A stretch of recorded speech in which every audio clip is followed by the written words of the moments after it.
O ministro da Fazenda, Fernando Haddad, prometeu entregar uma âncora fiscal ainda no mês de março, em alternativa ao teto de gastos. O novo arcabouço fiscal tem a intenção de tranquilizar empresários com o aumento dos gastos públicos. Eu ressalto que também é importante que essa âncora fiscal preveja algum tipo de contenção de despesas, que esse ajuste não seja feito exclusivamente pelo lado da receita, porque se ele for feito exclusivamente da receita, ele vai representar uma carga tributária maior. Há uma grande expectativa a respeito de quais serão as diretrizes, as balizas dessa nova âncora fiscal a ser proposta pelo governo, pelo Ministério da Fazenda do Fernando Haddad. A gente já sabe que o Partido dos Trabalhadores, o presidente Lula, eles não gostam do teto de gastos. Este é a respeito do quanto gastar, em especial nessa nova gestão, nesse novo modelo de gestão que gasta muito mais. Sobre isso, a gente teve agora no início do ano o arrombo no teto de 160 bilhões, né? Então, essa nova modelagem a respeito da âncora fiscal vai substituir o teto de gastos, mas pouco se sabe sobre quais critérios vão ser utilizados para esse novo modelo.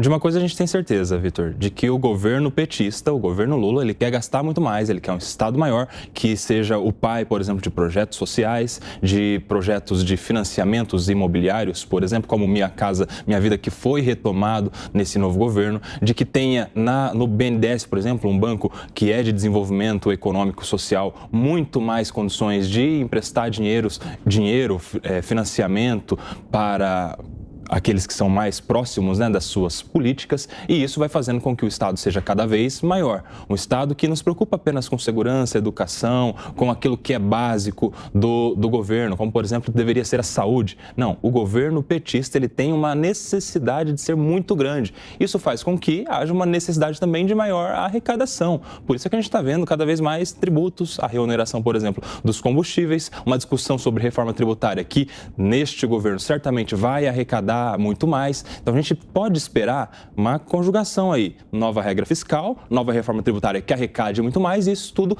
inchando o Estado. A gente já viu, por exemplo, a discussão a respeito da lei das estatais para indicações políticas que servem como moeda de troca em troca de apoio, por exemplo, no Parlamento, no Congresso Nacional, e isso tudo com Estado grande, né? Estado grande para que haja aí um superpoder na mão do governo federal. Isso não é bom para a população. Isso tira liberdade, em especial liberdade econômica, liberdade financeira. Isso por exemplo, não favorece empreendedorismo, que poderia ser uma válvula de escape para um desenvolvimento muito bom do país. A gente viu nos últimos anos até uma política mais incentivadora disso no governo Bolsonaro. Agora, infelizmente, a prospecção que se faz é no sentido contrário. Mais Estado, menos liberdade econômica.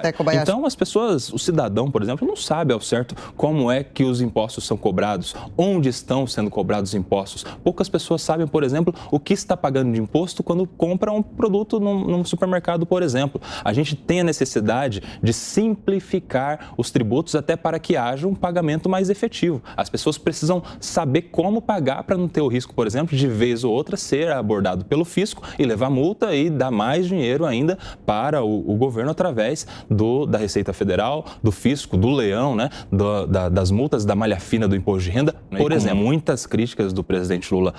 Primeiro, a autonomia do Banco Central. Segundo, a taxa de juros fixada pelo Banco Central em mais de 13%. O presidente Lula se referia, inclusive, ao presidente do Banco Central como este cidadão. Era até uma forma pejorativa de se dirigir ao presidente do Banco Central, que é uma pessoa importante para os destinos da economia do nosso país. Mas a gente tem que entender que o Banco Central ele tem essa independência, essa autonomia por força de lei, justamente para que não haja uma subserviência às vontades do governo, que poderia se utilizar do Banco Central de maneira eleitoreira, né?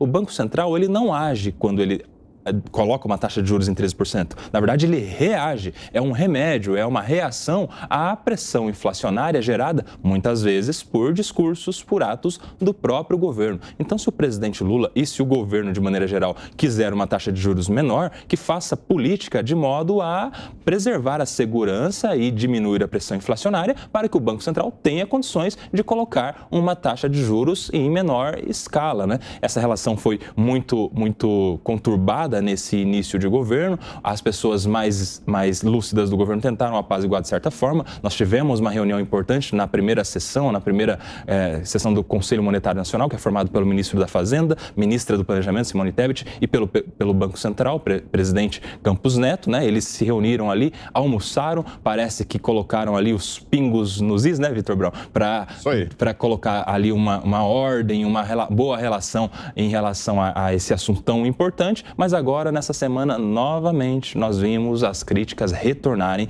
ao presidente do Banco Central. Nisso tudo que eu vejo é o presidente Lula querendo já de imediato achar um culpado caso algo não dê certo na sua política econômica. Ele já coloca na cabeça da sociedade de que se algo der errado, não é culpa dele, será culpa do presidente do Banco Central, que a gente sabe não é verdade. Espero que tenha gostado do vídeo. Se você ficou até aqui, ajude este humilde canal a bater sua meta, que é chegar a 10 mil inscritos. Não se esqueça de curtir e comentar o vídeo, sua opinião é muito importante para nosso trabalho. Até breve.